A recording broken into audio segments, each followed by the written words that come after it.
Happy Halloween! Listen if you dare. This weekend, I'm bringing you a new chapter to my story. There's a storm coming tonight, so close your doors, fry up those burgers, and warm the hot tub, because this weekend, the mystery continues. The children need to know. Benjamin didn't recognize this voice. It was higher pitched.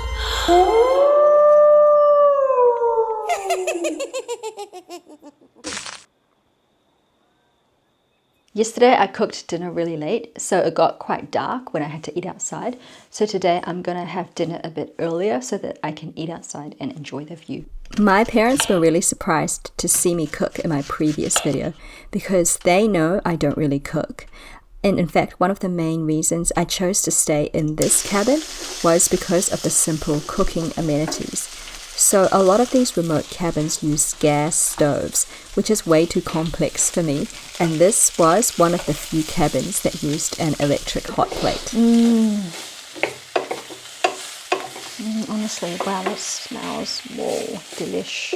As you can see, it's still light outside, so I can sit outside and enjoy the view while I have dinner tonight. I'm going to try the hot tub because I really want to do it before it gets dark, and there's not a lot of sunlight hours. And if you've seen my previous glamping video, hot tubs can be pretty complicated to get started, which is again why I chose this cabin, because the hot tub uses a tap to turn on and off. So while I wait for the tub to fill up, you can watch me enjoy my burger.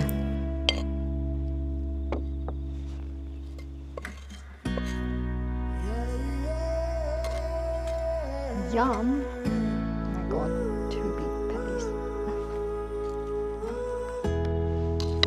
Bon appetit.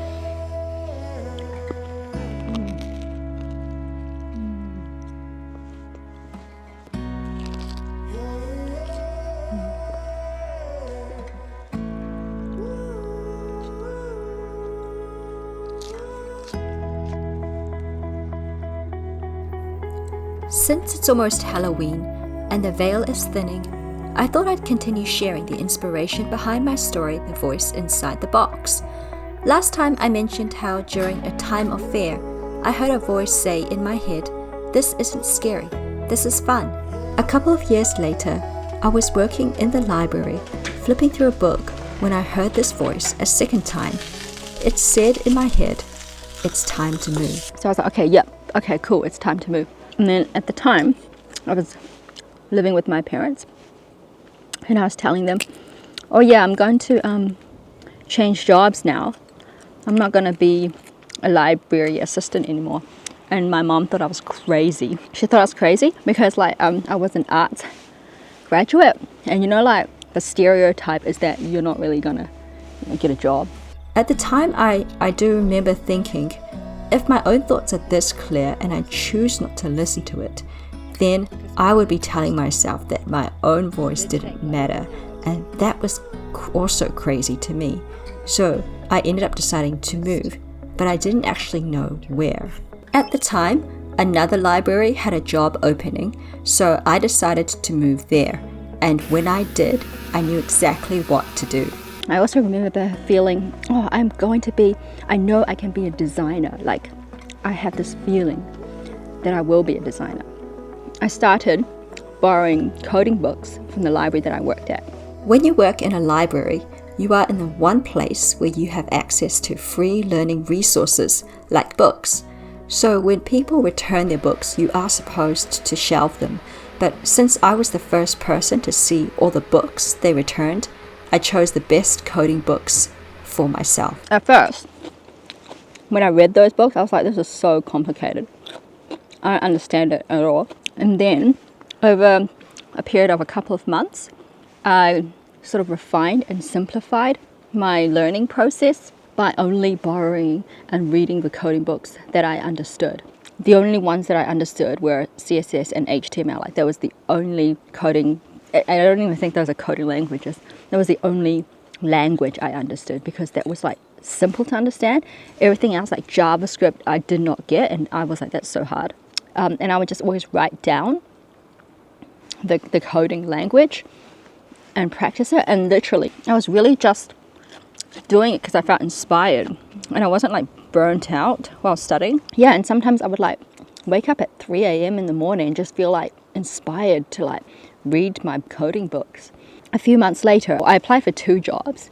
The first one I almost got, like I was in the top 2, but I didn't get it, and I was like so devastated.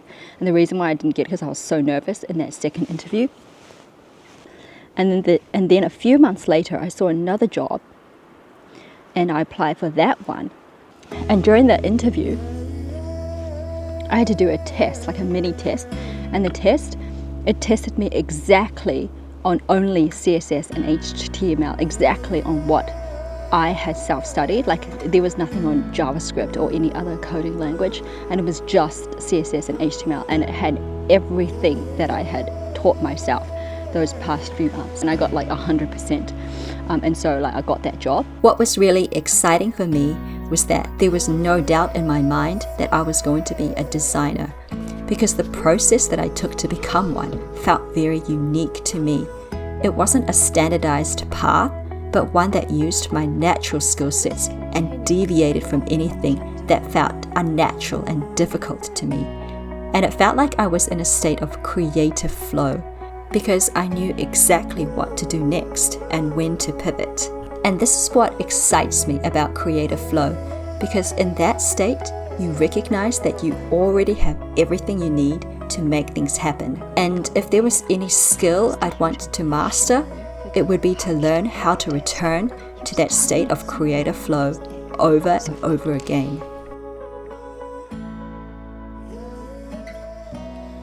Chapter 2. Bzzzt. The intercom above the whiteboard sputtered to life. Benjamin ducked as Mr. Houghton looked up. A frazzled voice floated into the classroom. Good afternoon. I have a delicate announcement to make. Benjamin barely recognized Principal Tanner's usually boisterous voice. The soft hum of static cackled. Benjamin heard a dull thud as Mr. Houghton closed the drawer. It has come to my attention that there was a long pause. Benjamin thought the microphone had stopped working, but then another voice whispered through the intercom. The children need to know. Benjamin didn't recognize this voice. It was higher pitched, a woman's, but it didn't belong to any of the teachers at his school. It was clear that this was no ordinary school announcement. Is this absolutely necessary? Principal Tanner hissed. Someone placed a hand over the microphone. Benjamin caught a flurry of words. Public outcry. That's ridiculous. Never happened before. Well, if you insist, Principal Tanner spat. A long silence ensued. Apologies, Principal Tanner croaked. It has come to my attention that 3 of your classmates have contracted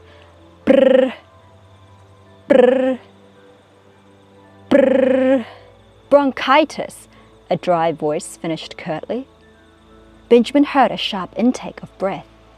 Be vigilant, the female voice took over. Wash your hands thoroughly. There is to be no sharing of food, no spitting, no chewing gum, and absolutely no sticking gum on the undersides of tables. There was another long pause. Benjamin thought the announcement was over, but the intercom cackled once more. After careful consideration, the Board of Trustees have decided that it is in your best interests to know the names of those classmates who have contracted bronchitis so that you may refrain from contacting them. A knot tightened in the pit of his stomach as the names floated through the intercom. Eddie Lang, Gregory Simpson, Reuben Scalliard. The names hit him like a ton of bricks. These weren't just any boys. They belonged to Mr. Houghton's house choir. Beads of sweat tickled his forehead. The voice inside the drawer had warned him not to join Mr. Houghton's house choir, Now all 3 boys from Mr. Houghton's house choir were sick. It couldn't be a coincidence. Benjamin jumped as he heard heels clicking on the lino. He waited for the footsteps to disappear. Then a sudden realization hit him. Benjamin hadn't heard the second click of the drawer. In his rush, Mr. Houghton had left the drawer unlocked. Benjamin had to know who was inside the drawer. He had to. Slowly and ever so quietly, Benjamin reached for the drawer and opened it. It was dark inside. So it was raining all of last night. And this morning, I woke up and I see this beautiful rainbow in the horizon. Look at it. I hope you enjoyed my creative flow story. It had a domino effect because once I became a designer, my weekends were free and it opened me up to going on road trips with friends and exploring the adventurer in me. Catch me on one of these road trips in my next video. Okay, I'm just about to leave now. Well, can you hear the rain? But it took me maybe more than 5 trips up and down the slope to finish packing everything and put everything in my bag. Okay, see you. Until next time, bye.